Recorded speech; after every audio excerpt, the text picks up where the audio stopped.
Assalomu alaykum, hurmatli qarindoshlar, yaxshimisizlar? Bugun 2020 yili 3-avgust, Qurbon hayitimizning 4-kuni.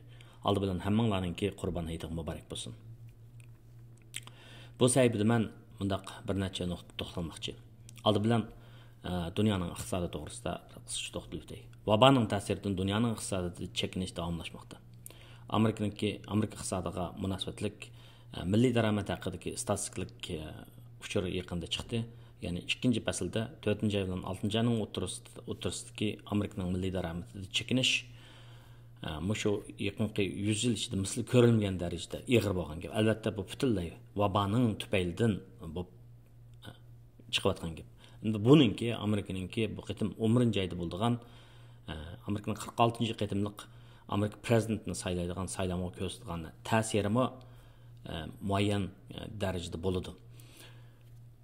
Amerikaning prezidentlari saylanib o'tgan vaqtda bular mundaq bir necha xalqning turmushiga munosabatlik bir necha nuqtada shuart olib chiqadi. Ya'ni bu ishsizlikni azaytaman, iqtisodni yaxshilayman, sizlarning turmush saviyanglarni o'stiraman, muarqqa mablag' solaman, sayya salomatliklarga mablag' solaman, davlat mudofaasini kuchaytiraman deydigan shunday 4 nuqtada bular so'zlaydi. Demak, Amerika prezidentining kim bo'lishidan qat'iy nazar shu odam prezident bo'lgan vaqtda iqtisodni yaxshi qila olsa, shu odamning qayta saylanishningki ehtimolligi, ya'ni ikkinchi qitimliq saylamda yengishning ehtimolligi cho'ng bo'lib kelgan. Tarixdan buyon Amerika saylamida. Endi bu qitim Trump taxtga chiqib 3 yil ichida Amerikaning iqtisodini xil yaxshilagan. Holanki kutilmagan vaqtda bu vaboning tarqalishi bilan Amerikaning iqtisodida shiddatli bir chekinish bo'ldi. Bu chekinish mana birinchi fasl, ikkinchi fasldagi Amerika iqtisodidagi shu chekinish Amerikaningki rasmiy shaklda Amerika iqtisodining chekinganligini dunyoga e'lon qildi. Shu ikkinchi faslda Amerikaningki iqtisodining chekinishi, milliy daromadning chekinishi buni bir yilga persentni shu bir yilga aylantirib hisoblagan vaqtda 33% atrofida bo'lgan bu ig'ir darajadagi chekinish. Endi mushunday sharoitda bu Trumpning qayta saylanishiga ig'ir ta'sir ko'rsatamdi desa, ta'sir ko'rsatdi. Hozirgi xalq ra'yini sinashlardan qaragan vaqtda Joe Biden'ningki Amerika prezidenti bo'lib qolishining ehtimolligi biroz yuqoridek ko'rinyapti. Lekin meningcha buning hammasi bularning to'g'ri ishinib ketib olmaydi. Chunki hozir jamiyatda kishilarning ko'nglida umumyuzlik biroz bir parokandichilik bor. Bu vabo, ya'ni misli ko'rilmagan tarixda misli ko'rilmagan bir vabo kishilarningki xizmat, turmush, hatto o'y tafakkurini tortib nurg'un naslni o'zgartirdi. Albatta bu kishilarning bilat tashlashiga, saylamga muayyan ta'sir ko'rsatdi. Ayni vaqtda 2016 yil Hillary Clinton bilan Trump shunday raqobatga tushgan vaqtda umumyuzlik xalq ra'yini sinaydigan shu el ra'yini sinaydigan narsalar Hillary Clinton'ni mutlaq ustunlik bilan Trumpni yengdi deyishgan. Lekin nima bo'ldi? Trump yengib chiqqan. Bu qitimmi meningcha garchi vaboninki ta'sirida iqtisodiy Amerikaning iqtisodi chekingan bo'lsa-mu, xalq bir ko'pincha xalq yanilam Trumpningki buningda hamda Trumpningki bu vaboning tarqalishida Trumpning mas'uliyati yo'q, lekin vaboning yamrab ketishida Trumpning mas'uliyati bor deb ayblasimi, yanilam selishtirib Biden bilan Trumpni selishtirib balkim Trumpga bilat tashlash mumkin. Shunga biz hozirgi shu ilib berilayotgan xalq ra'yini sinaydigan bu sinoqlarning natijalariga bak Eron qilib ketmasak bo'ladi. Undan sirt Joe Biden o'zininki muavin prezidentlik nomzodini tanlash ishini jiddiy qilyapti. Bu odam o'zi 78 yoshlik. Hozirgi bir xabarlardan qaragan vaqtda Susan Rice deydigan Obamaning ikkinchi qitimliq davlat amonlik maslahatchisi bo'lgan bir afrikaliklar pishtin bo'lgan bir ayolni, bu nayti bir mashhur diplomat ayol, o'sha ayolni muavin prezidentlikka nomzodiga qo'ydi degan gaplar chiqyapti. Yana ba'zilar balkim Demokratlar partiyasi Trumpni yengish uchun Biden yengolmaydi, boshqa bir kuchli nomzodni qo'yishimiz kerak deb balkim 8-oyning oxirida 9-oyda Trumpga qarshi o'zininki bir vakilini, nomzodini, boshqa bir nomzodni qo'yish mumkin deydigan gaplarmi bo'layotdi. Demak, bu qitimki Amerikaningki 46-qitimliq prezidentlik saylimi ning ilib berilishi biroz egizpas bo'ladigandek. mening farzimcha yanalam Trump Amerikanınki prezidenti bo'lib saylandigandek yoki saylanishi mumkin deb qarayman. Chunki Amerika prezidentining kim bo'lishi bundan keyin Amerikaning dunyodagi siyosiy, iqtisodiy, fan texnika jihatdagi siyosatlarining, diplomatiya siyosatlarining qandaq bo'lishiga, Amerika bilan Xitoy o'rtasidagi munosabatlarning qandaq bo'lishiga intayin ta'sir ko'rsatdi. Shundaqla yana biz Uyg'urlarningki taqdirimizga nisbatan muayyan bir ta'sirlarni ko'rsatdi. Men shunga ulapla shu Uyg'urlar to'g'risida yaqinda axborotlarda bo'layotgan gaplardan bir ishkini deb beray. Amerikalik diplomat Conor O'Stein degan kishi yaqinda bir necha kun burun bir maqola e'lon qildi. Maqola e'lon qilib, Uyg'urlarning mush masalasida Uyg'urlarning uchrayotgan zulmi ras, ammo buni qanday qilib to'xtatish kerak degan vaqtda bir tarafdan Amerika hukumatı to'xtatmay, mush Uyg'urlar zulm solgan Xitoy amaldorlariga jazo yurgizish kerak. Amerika o'zining qo'lidan keladigan masalalarni paylanib Uyg'urlarga yordam berish kerak. Shuning bilan birlikda yana Birlashgan Davlatlar Tashkiloti va boshqa ittifoqdoshlarni yig'ib Xitoyning Uyg'urlarga tutgan pozitsiyasida yumshatishni barliq keltirish kerak degan bunday tashabbuslarni o'tirib qo'yibdi. Alex Ward deydigan bir kishi bir necha kun ilgari yozgan Vox deydigan shu to'g'ri jurnalda yozgan maqolasida bir necha Amerika Uyg'urlar uchun nima ish qilib berish kerak deydigan bir maqolani yozibdi.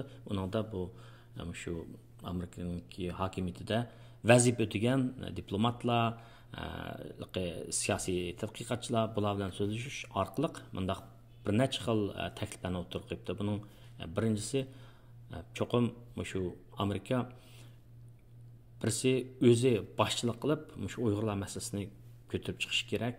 Davomliq shu Uyg'urlar zulm solgan Xitoy amaldorlari, Uyg'urlarni majburiy emgak solgan shirkatlar bularga qarata bo'lgan jazoning doirasini kengaytirish kerak. Shuning bilan birlikda Birlashgan Davlatlar Tashkilotini ya'ni Uyg'urlar masalasida so'zlashga qisitish kerak. Uyg'urlar masalasida Xitoy tarafida turgan musulmon ellarni bularga so'zlab, bularni Xitoylarningki Uyg'urlar qilayotgan qilmishlarini tanqidlaydigan holatga keltirish kerak. Shuning bilan birlikda shu majburiy emgakni yuz berishining oldini oldigan shu qonunni shuni ma'qullash orqali Uyg'urlarni ishlatib, majburiy ishlatib yasagan mahsulotlarni Amerika bozorida emas, dunyo bozorida cheklaydigan, ularga bozor bermaydigan shunday bir tadbirlarni elish kerak. Ya'ni qaya og'riq suyaga urish kerak. Xitoyning azroq bir qo'l pul ko'rib edi, shunga tayinib qo'rib o'sab bak azroq pul tepib ko'ranishib ketdi. Mana mishadi tutish kerak, ya'ni Uyg'urlarga solgan zulmning badalini to'ltish kerak. Ularga bo'lgan diplomatik badalni, iqtisodiy badalni ham nom sharaf jihatdagi bu badalni cho'qim eg'riltish kerak. Odatda iqtisodda mana shunday narsa bor. Ma'lum bir narsani qilmoqchi bo'lsangiz, shu narsani qilishning badali eg'ir bo'lsa, siz shu ishni qilmaysiz. Endi bu kishining da'vatini iqtisodga shu prinsipni, bir shirkatlarga, shaxslarga qo'yilgan prinsipni bir davlatga kengaytsak bo'ladi demoqchi. Ya'ni Xitoyning Uyg'urlarga solgan zulmining badalini eg'irlatsak, har xil amallar bilan bu andan keyin Uyg'urlarga bo'lgan shu zulmni yeniqiltidi, to'xtatdi degandek shunday bir qarashni o'tirib qo'yibdi. Albatta bu Uyg'urlar masalasida deyilmagan ba'zi gaplarni madabdi. Masalan, Amerika o'zininki shu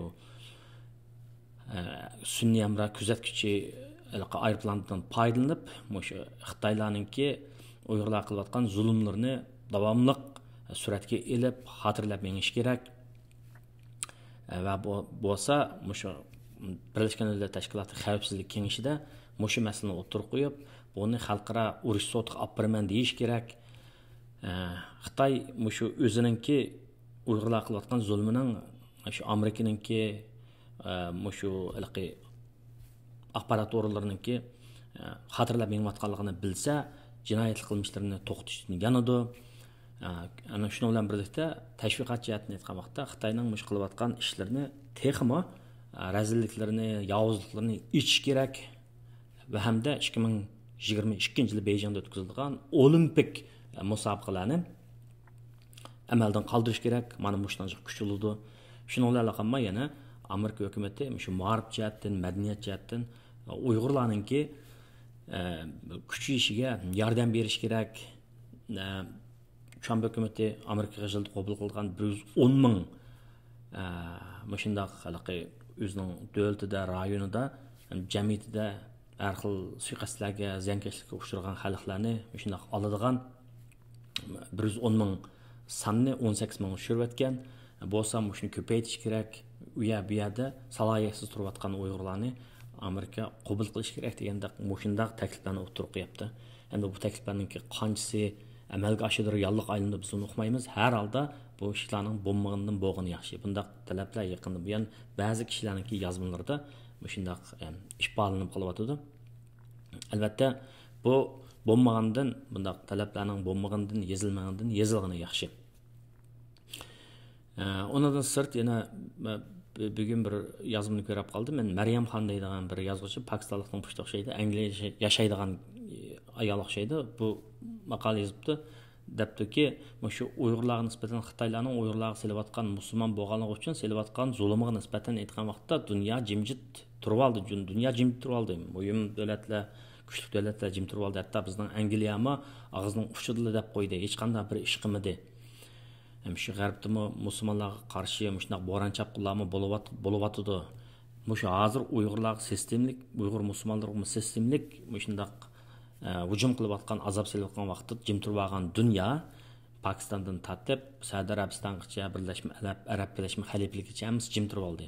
Mana mushular hozir shu Uyg'urlar jim turib oldimi? Endi biz G'arbda yashaydigan musulmonlar bir kunda o'zimizningki musulmonlik salohiyatini yo'qitib qo'ysak yoki bizningmi shu tahdid, bizningmi o'zligimiz shunday g'arb ellarda tahdid uchrab qolsa, bularmi jim turib oldiga o'xshaydi degandek shunday bir maqolani yozibdi.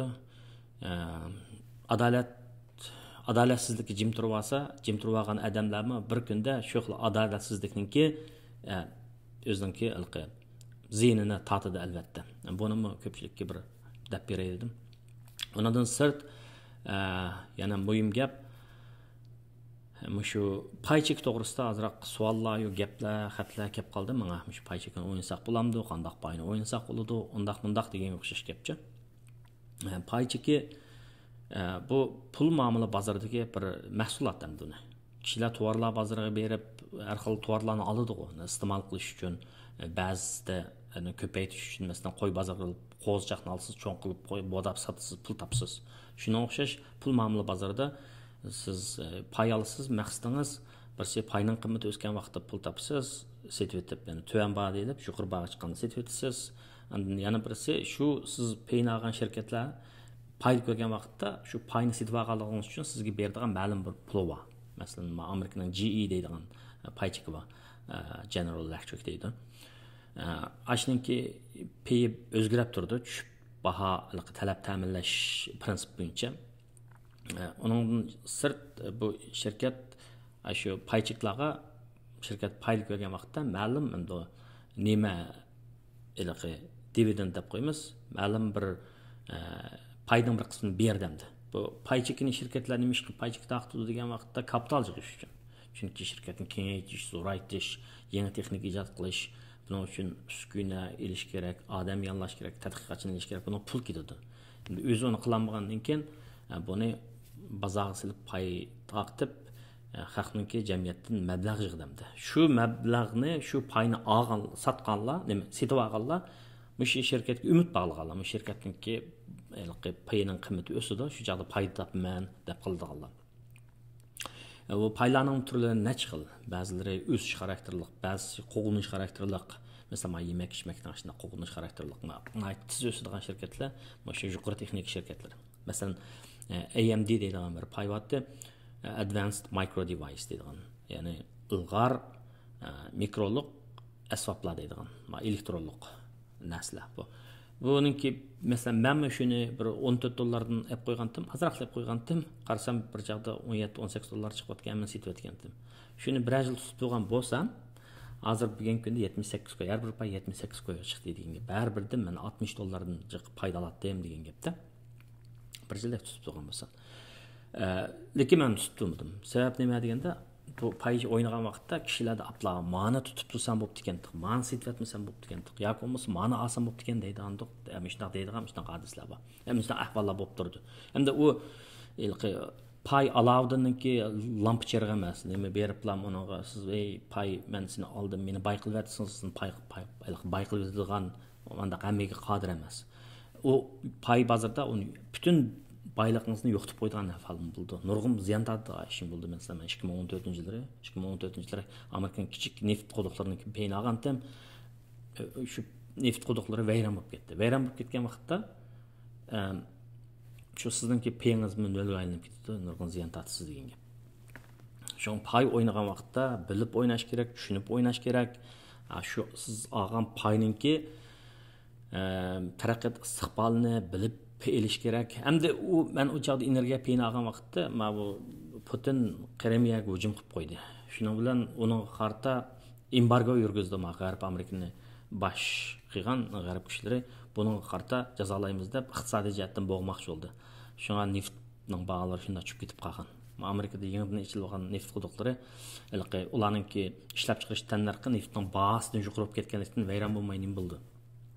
Ziyni ish qilmaydi-da hech kim. O tasodifiy shundaq bir ahvollab qolgan. Ya'ni iqtisodiy faoliyatlarning o'zininki ravon mundaq aynish bilan emas, tasodifiy sirtdan kelgan bir kuch. Ya'ni Rossiyaningki nimaki Krimiyaga tajovuz qilish bilan tasodifiy shuna bo'lib qoldi. Agar shunda bo'lmagan bo'lsa, neft bozorida o'nchilik davolash bo'lib ketmaydi deb o'ylayman. Men ziyon tortmaydim. Demak, menmi iqtisod o'qigan odamma shunda ziyon tortib qoldim. Shunga pay bozorida hamma ish yengimiz deb o'ylab olmaydi. Hamma ish yengimiz deb o'ylab qaramliqlar ish qilsa qolmaydi. Shunga pay bozorida pay o'ynagan vaqtda bir necha narsaga diqqat qilish kerak. Birinchisi, shundaq qazilib o'ynamaslik kerak. Ikkinchisi, pulning hammaga pay ilib etmaslik kerak. Uchinchisi, payning patiqanda ishlatgan pulimizni payga pay ilib etmaslik kerak. Patiqanda ishlatgan pulimizni payga aylantirib qo'ysak bo'lmaydi. Pay bozor pokka tushib ketib qolsa, siz uni setib etmasangiz ziyon tortmaysiz, lekin uning o'sishini umid qilib o'tsangiz biroz vaqt ketib qoladi degan gap. Endi men oxirida yana ko'pchilikka shu Uyg'urlarda ko'tarilayotgan korxonachilik ishtiyoqiga bir yaxshi ish deb qarayman. Masalan, shu Turkiyada bir necha zavodlar qurilibdi. Andan mana Kanadada tarim korxonachilar guruhi qurilibdi. Kishilar mablag' sapdi. Men To'yg'onlarningki nemisini angladim, chiqargan tashviqotini. Alloh bularning ishlariga barakat bersin. Demak, shundaq mablag'ni chiqqandan keyin bu yerda mablag'lar yig'ilmaydi. Bu yerda kishilarning bir irodasi, aqli, yaxshi ko'ngli, pok niyati, tirishchanligi, amgi bularning hammasi yig'iladi. Mushularning hammasini yig'ib bir kuchga aylantirgan vaqtda, yaxshi tijorat turini tepib bir ish qilgan vaqtda, ishonamanki, niyat birlik kelgan vaqtda, ochiq odillik bilan ish bajargan vaqtda, samimiylik bilan ish bajargan vaqtda cho'qim bular utuq qozonadi. Bu shu shirkat qilgan, birlashib ish qilgan qarindoshlarimizning hammasiga utuq va muvaffaqiyat tilayman. Rahmat.